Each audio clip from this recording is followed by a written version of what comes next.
नमस्कार दोस्तों, अस्सलाम वालेकुम। चरण स्पर्श, जय श्री राम, जो बोले सो निहाल, सत श्री अकाल। दोस्तों, हमें से ज़्यादातर एडिक्टों ने, नशेबाजों ने ये अनुभव किया होगा कि नशा छोड़ने के बाद फिर से नशा करना, यानी एक बार नशा छोड़ दिया, ठीक है, काफ़ी दिन तक छोड़ दिया। हम ऐसा मान लेते हैं कि हमने किसी रिहैबिलिटेशन सेंटर में, किसी संस्था में, जेल में नशा बंद कर दिया। तो हमने पाया कि हम शारीरिक तौर पर स्वस्थ होने लगे, ठीक है ना? शारीरिक तौर पर हम तंदुरुस्त महसूस करने लगे। वो हम इसलिए तंदुरुस्त महसूस करने लगे थे, इसलिए हम तंदुरुस्त हो गए थे, क्योंकि जब नशेड़ी नशा बंद करना शुरू करता है, तो उसकी बॉडी साफ होती है, और जब बॉडी साफ होती है, तो उसको भूख लगती है। भूख लगती है, वो खाता-पीता है। वही भावनाएँ जो दब गई थी नशा करने के दौरान, उसे कुछ अच्छा ना लगना, ठीक है ना? वो अब वापस आती है। तो इस बनी हुई सेहत में, बनी हुई सेहत के रॉ में कार्यक्रम कह रहा है कि देखो, हमने कई बार अच्छा शारीरिक स्वास्थ्य पाया, लेकिन नशा करके उसे फिर गवाया। हमारे जीवन का लेखा जोखा यह बताता है कि हमारे लिए सफलतापूर्वक नशा करना असंभव था, ठीक है ना? भले ही देखने में हम ऊपर ऊपर से नियंत्रण में लगते हो, लेकिन नशा हमें हमेशा घुटनों पर ले आता है। हमने किसी रिहैबिलिटेशन सेंटर से, जेल से या कहीं से भी सेहत बना ली, क्योंकि जब शरीर में देखो नशा नहीं जाता है और वो डिटॉक्सिफाई हो जाती है बॉडी, तो बॉडी जो है भूख, खुराक मांगती है। जो पहले भूख लग रही होती थी, उस भूख को हमने दबाया ताकि नशा कर ले, नहीं तो नशे के पैसे कम पड़ जाएंगे। भूख लग रही है, 50 रुपए है तो कुछ खा नहीं रहे क्योंकि नशा नहीं आएगा। नशा आ गया तो बीड़ी, मंडल, माचिस, पिन्नी, सिरेंज, निडिल, एविल नहीं आएगा। प्यास लग रही है तो 2 रुपए का पानी नहीं पिया, 2 रुपए का पानी नहीं पिया इस चक्कर में कि सामान लेकर जब वहां जाके बैठ के पीऊंगा तो वहीं एक नाला है, नाले के बराबर में एक नाली है ना? वहां पर एक टोटी लगी हुई है, एक बर्मा लगा हुआ है, वहां से पी लियो ना। या वहां पे एक पिया हुआ है, वहां से पी लियो। क्यों 2 रुपए खर्च कर रहा है? इसका मंडल आ जाएगा, क्योंकि पहले मंडल 2 रुपए का भी आ जाता था, हावड़ा का 5 रुपए का भी आ जाता था। अब थोड़ा महंगाई हो गई है, 10 रुपए का मंडल आ रहा है, उससे कम का मंडल ही नहीं आ रहा। सिगरेटें बड़ी महंगी हो गई है ना? और गुटखे बड़े महंगे हो गए हैं, पता नहीं नई नई तरह की सिगरेट चल गई है। हमने खाना नहीं खाया, नशा करा, ठीक है? क्यों? नशा करने के बाद हमारी वो भूख मर गई, अब खाने की इच्छा ही नहीं रही। मुझे अच्छी तरह से याद है, मैंने कितनी बार अपनी भूख को, है ना, दबाया है और नशा करा है। मैं जा रहा था एक बार नशा लेने के लिए और मुझे भूख लग रही थी, ठीक है ना? मैं चाहता तो खाना खा सकता था, लेकिन सिर्फ जा रहा हूं तो पहले नशा ले लूं, नशा कर लूं, फिर खा लूंगा। खाना थोड़ी ना कहीं भागा जा रहा है, पहले नशा हासिल कर लूं, कहीं नशा ना भाग जाए, पेट लड़ना चले जाए, ठेके ना बंद हो जाए, ठीक है ना? वो खिंचाओ खिंचाओ, ये जो मेंटल ऑब्सेशन हुआ करता था नशीले पदार्थों की तरफ, ये जो पागलपन हुआ करता था, ये खाना भी नहीं खाने देता था, ये पानी भी नहीं पीने देता था। पैसे कम पड़ जाएंगे, ठीक है? फिर ये भी सोचना कि यार खाना खा के सामान पीऊंगा तो उल्टी आ जाएगी, उल्टी आएगी, उल्टी में सब निकल जाएगा, सारे पैसे बेकार हो जाएंगे। तो नशा करके खा लूंगा, नशा करके पी लूंगा। अब पाया कि नशा करके भूख ही नहीं लग रही, नशा करके पेट भर जाता था, यानी सामान पी के पेट भर जाता था, दारू पी के पेट भर जाता था, दम पी के, है ना? फिर कोई परवाह नहीं रहती थी, तो खाया नहीं। आए घर पर भी अच्छा खाना बना हुआ है, ठीक है, उसको भी नहीं खा रहे। घर वालों ने खाना दे दिया, रख दिया हमारे पास, ठीक है, तुम जाओ मैं खा लूंगा, ठीक है। अब उनके जाने के बाद कुंडी लगा के कमरे में फिर से सामान पी रहा हूँ, फिर से लाइन लगा रहा हूँ, फिर से इंजेक्शन लगा रहा हूँ, खाना रखा है ना? ये इंजेक्शन भाग जाएंगे कहीं, है ना? इसलिए पहले इन्हें लगा ले, खिंचाओ खिंचाओ, यानी प्रायोरिटी, प्राथमिकता है नशे को देना। खाना रखा है, अब नशा करके झाई हो गई, अब मन कर रहा लेट जाऊं। खाना रखा है, वो सुबह तक ऐसे ही रखा, ठीक है, बासी हो गया, खराब हो गया। घर वालों ने देखा भाई खाना नहीं खाया इसने, अरे भूख नहीं लगी, मेरे को मन ही नहीं करा, मैंने सोचा बाद में मन करेगा तो खा लूंगा।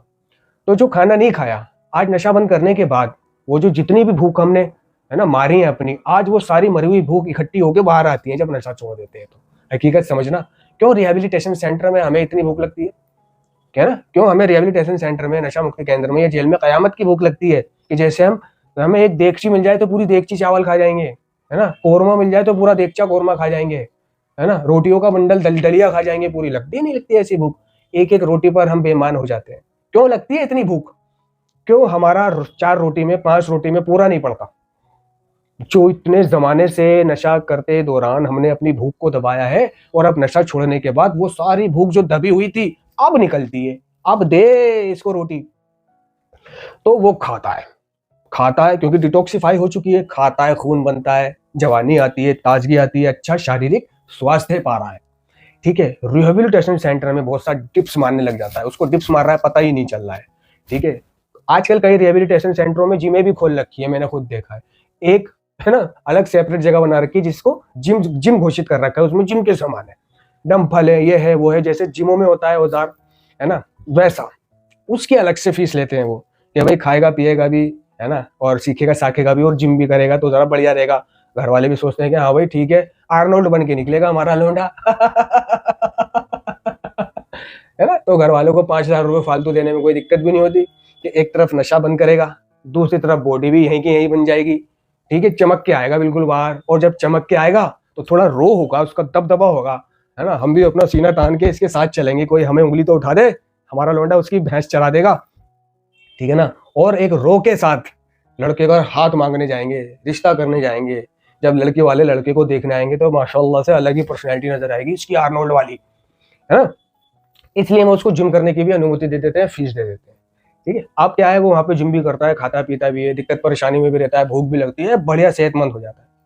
अब सेहतमंद होकर जब वो बाहर आता है तो होता क्या है कि उसके अंदर जब चर्बी आती है नशेड़ी के अंदर तो वो ऊट पटांग हरकत करता है। उसकी जेब में पैसा आया, पावर आई, इच्छाएं आई, तो वो ये सोचने लग जाता है कि सेहत तो है अब, तो अब थोड़ा सा नशा करने में कोई दिक्कत नहीं है। ठीक है, जब वो थोड़ा सा नशा करता है तो उसे कोई दिक्कत भी महसूस नहीं होती। ठीक है, उसका ये भ्रम कि अब तो सेहत ही बन गई, प्रॉब्लम तो सेहत में थी, कमजोरी में थी, मर मर के जीता था तो उसका कारण मेरा, है ना, वो स्वास्थ्यहीनता थी। तो अब वो बढ़िया हो जाता है और अपने आप को राजा समझने लग जाता है, और राजा समझकर कहता है भाई अब तो थोड़ा सा बनता है। मैंने ऐसे कई बॉडी बिल्डरों को जो नशा मुक्ति केंद्र में एक गार्ड थे या हेल्पर थे, है ना, या ट्रेनर थे, वो बॉडी बिल्डिंगों को मैंने उन्हें रिलैक्स होते हुए देखा है ना। कई पेशेंट जो जिम विम करते थे सेंटर में, डंपल वंपल मारते थे, वो घर जाकर रिलैक्स हुए।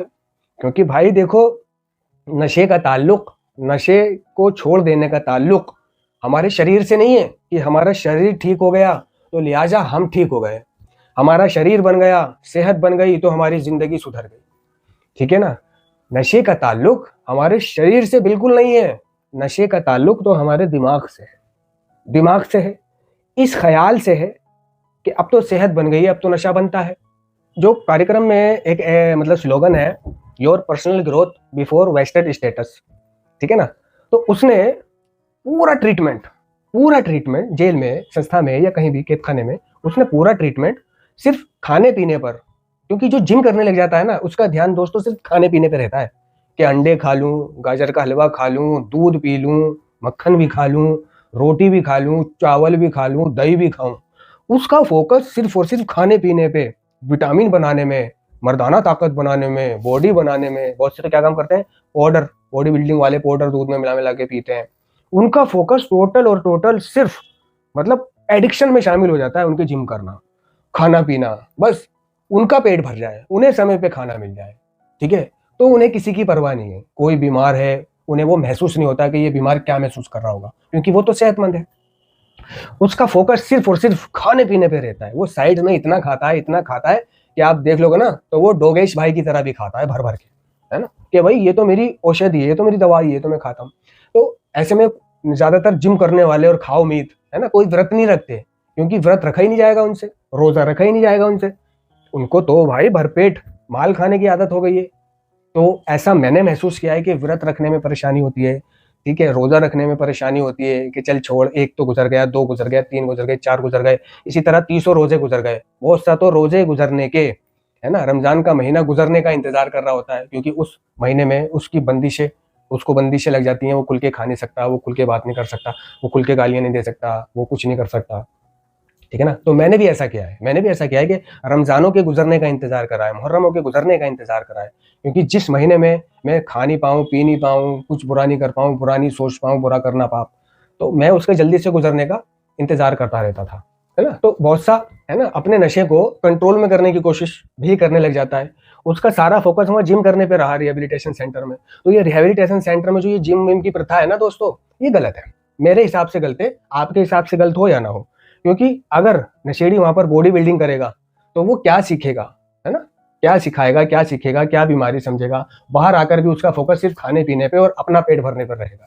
जिम्मेदारी, घर वालों की, है ना, जिम्मेदारी उठाना, बोझ उठाना, ठीक है। या फिर उसने कुछ सीखा ही नहीं कि बीमारी उसको कैसे लाकर चित कर सकती है। ये बीमारी का पहला ही तो कदम है कि तेरे अंदर ये मैं आ गई, है ना, कि मैं अब थोड़ा सा नशा कर सकता हूँ, जेब में पैसे भी आ गए, ठीक है ना। सीखा ही नहीं उसने कुछ, तो यहां से बीमारी चालू होती है। यहां से नहीं है बीमारी, शरीर की बीमारी नहीं है, शरीर यहां से बीमारी है। जब तक यहां से ठीक नहीं होगा, पहले यहां से ठीक हो जाए फिर यहां से ठीक करना, ठीक है, लेकिन पहले यहां से ठीक करना, यहां से ठीक ना करना, ये खतरा है, ये खतरा है। तो नारकोटिक्स एनोनिमस का कार्यक्रम जो है ना, वो दिमाग का है। वो यहां बातें उतारनी पड़ती हैं, उसमें जाके यहां से कहना पड़ता है और यहां घुसानी पड़ती है, यहां से माननी पड़ती हैं वे चीजें। एक बार हमारी यहां समझ में आ गई कि नशा क्या है, बीमारी क्या है, दिक्कत क्या है, परेशानी क्या है, हम नशे को नियंत्रण में नहीं कर सकते, ठीक है ना। भले ही देखने में हम ऊपर ऊपर से नियंत्रण में लगते हैं, लेकिन हमने जब शुरू शुरू में नशा किया बनी हुई सेहत में, तो एक आध बार नशा करके ऐसा लगा कि भाई ठीक है, लेकिन धीरे धीरे हमने क्या पाया, 2 दिन 4 दिन 15 दिन महीने में, कि हम फिर से पंचर हो गए। बनी बनाई सेहत ऐसे पिचक गई। हमें लगा था भाई देखने में ऊपर ऊपर से हम कंट्रोल में लग रहे हैं। उसने सोचा दूसरों को भी महसूस नहीं हो रहा है ना कि मैं नशा कर रहा हूँ, तो लिहाजा थोड़ा थोड़ा करता रहे, कोई दिक्कत नहीं है, ठीक है ना। वो थोड़े थोड़े ने उसको कहाँ ले आया, वापिस घुटनों पर ले आया नशा उसको। तो ये नियंत्रण का जो ख्याल है ना, ये जो नियंत्रण की बात कहता है एडिक्ट, मैं नियंत्रण में कर लूंगा, ये उसका भ्रम होता है। नशीले पदार्थों पर नशेड़ी का कोई नियंत्रण नहीं है। सबसे पहले ये मानना पड़ेगा। जो लोग ये कहते हैं कि अपनी नफ्स पे काबू होना चाहिए, सब कुछ हो जाता है, किसी रिहैब जाने की जरूरत नहीं, किसी मीटिंग जाने की जरूरत नहीं, कहीं जाने की जरूरत नहीं, बस अपनी नफ्स पे कंट्रोल कर लिया तो भाई सब छूट जाता है।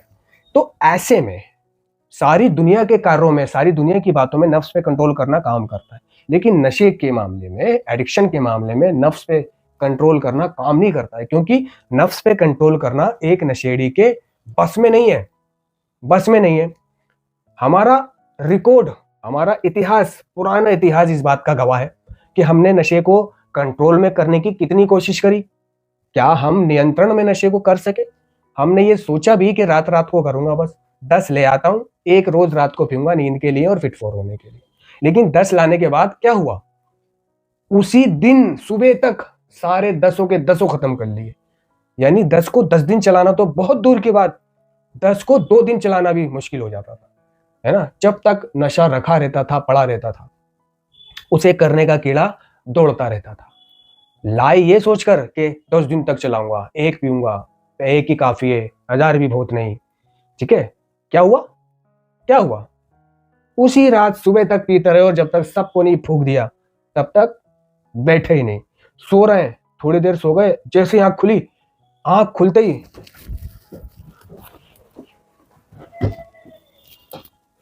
हाँ सब है, सामान भी है, बंडल भी है, एविल भी है, निडिल भी है और रस्सी भी है। घबरा के आंख खुलती थी। आंख खुलते ही नशेड़ी सबसे पहले अपने सामान को देखता था, निकल नहीं रहा होता, अटक रहा होता था मंडल, क्योंकि मंडल में पीस रख रखे हैं। हाँ सारे पीस हैं, माचिस, माचिस भी है, निडिल भी है, सिरेंज भी है, रुई भी है, एविल भी है, ढक्कन भी है। बाथरूम में कैसे बैठता था, जैसे कि जेबों में नशा है, पीछे की जेबों में नशा है, तो जेब पकड़ के ऐसे करके बैठना, जेब पकड़ के, और 1 सेकंड के लिए भी अगर ध्यान इधर से उधर हो जाए नशेड़ी का जेब से तो मजा ले, मुंह पकड़ के बैठना। नशे का इतना ख्याल रहता था कि भाई कहीं गलती से एविल की डिब्बी निकल के नीचे ना गिर जाए, फ्लैश में कहीं सामान फ्लैश ना हो जाए, पानी में गया तो समझ लो खराब हो गया भाई। ऐसे पकड़ के बैठना, और उठते में अगर छाती में कोई सामान रखा है तो उठते में छाती पकड़ के उठना, कहीं ये झुकते में ना गिर जाए भाई। इतना चेतन यूजिंग में नशेड़ी अपने नशे के प्रति। काश रिकवरी में भी इतना चेतन हो जाए कि नशा मेरी किसी समस्या का समाधान नहीं है, मैं नशे को कंट्रोल में नहीं कर सकता, मैं नशे को नियंत्रण में नहीं कर सकता। भले ही देखने में मैं ऊपर ऊपर से नियंत्रण में लगता हूं, लेकिन आज नहीं तो कल ये मेरी चट मारेगा ही मारेगा, चट मारेगा ही मारेगा, है ना भाई। इस भ्रम को रोंद डालना कि तुम नशे को कंट्रोल में कर सकते हो, इस भ्रम को भी गोली मार देना कि एक बार नशा कर सकते हो और उसे रोक सकते हो, ठीक है ना। जितने भी भ्रम है नशे को लेकर, करने को लेकर, सबको रोंद देना भाई। अगर आप ऐसा करते हो कुछ भी नहीं करते हो नियंत्रण में, इस ख्याल को भी गोली नहीं मारते हो कि मैं नियंत्रण में कर सकता हूं, तो भाई आप अपने मृत्यु पत्र पर हस्ताक्षर करोगे अगर आप ये सोचते हो कि मैं नशे को कंट्रोल में कर सकता हूँ। एक एडिक्ट का नशीले पदार्थों पर कोई वास्तविक नियंत्रण नहीं है ना। तो इसका सारा सार ये है, संक्षिप्त में ये है कि एक बार अगर नशा छोड़ दिया, ठीक है, तो चाहे सेहत बन जाए, चाहे आप जिम करने लगो, लेकिन कभी ये भ्रम मत लाना, कभी ये भ्रम मत लाना कि आई एम परफेक्ट, अब तो सेहत बन गई है, पैसे भी आ गए, आई एम राजा, है ना। पार्टी में बनता है जाना जहां दारू चल रही है ना, मैं नहीं पीऊंगा, उन्हें उन्हें पीने दो। ये भ्रम मत लाना कि मैं नशेड़ियों को जाके समझाऊंगा भी, उनकी काउंसलिंग भी करूंगा। नशेड़ी के कीड़ा होता है काउंसलिंग करने का, दूसरों की काउंसलिंग करने का, दूसरों की फटी को सीने का। अपनी फट गई है उसे नहीं देख रहा, दूसरों की बचाने का कीड़ा होता है, दूसरों को सेंटर भिजवाने का कीड़ा होता है, दूसरों को मीटिंग घसीट के लेके जाने का कीड़ा होता है उसके, दूसरों को सुधार में लाने का कीड़ा होता है उसके। जबरदस्ती जबरदस्ती सलाह देने की लालच बहुत जबरदस्त होती है, लेकिन जब हम ऐसा करते हैं तो हम नए सदस्य की नजरों में अपना सम्मान खो रहे होते हैं। कार्यक्रम ने कहीं भी नहीं कहा कि तुम जाकर जबरदस्ती किसी को सलाह दो, जबरदस्ती उसको नशा छोड़ने के बारे में कहो, जबरदस्ती उसको फीडबैक दो, है।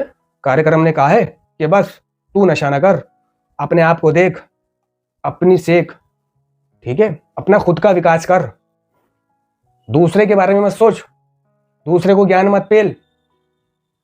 धन्यवाद।